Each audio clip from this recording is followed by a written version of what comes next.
Magandang araw mga boss. Ngayong araw meron tayo titignan ng motor.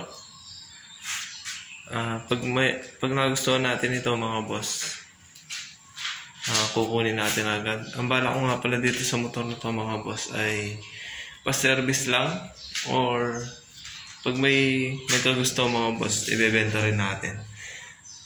Mga boss, ngayon pupuntaan na natin. Tara mga boss.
Mga boss, nakarating na kami dito sa bahay at nandito na yung unit natin.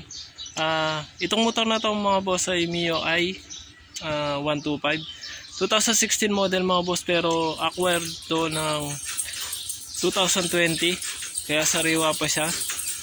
Ngayon mga boss, papakita ko sa inyo itong unit.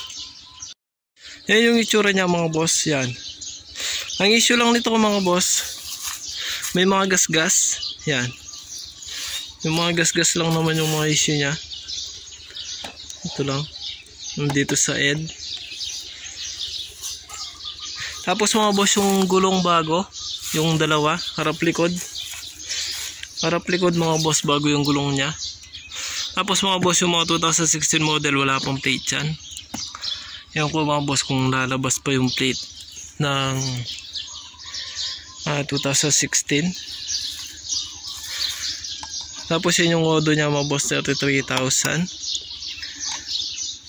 Okay naman siya mga boss, pati yung mga ilaw niya gumagana lahat, pati yung starter. Tapos mga boss, bago din yung baterya niya. Hindi ko lang mapakita sa inyo kasi naka-cover. Yan, start natin para makita nyo. Start. Yan mga boss, nagana na siya. Goods naman yung engine niya mga boss. Ito nga palang unit na to mga boss, ibebenta ko rin ito. Gagawin ko muna yung mga issue niya, katulad ng sa upuan niya mga boss, hindi siya naglalak. Yan, hindi naglalak yung upuan niya. Kaya sa next video mga boss, gagawin natin yan para pag may nakabili nito mga boss, sariwa-sariwa, tapos kumpleto yung mga papel. Galing ito boss dun sa first owner, kaya goods na goods yung motor. Mga boss, abangan nyo lang yung next video nito. Pag okay na yung upuan niya mga boss, ipopost ko rin ito na for sale. Yun mga boss, hanggang dito yung video natin. God bless inyo mga boss.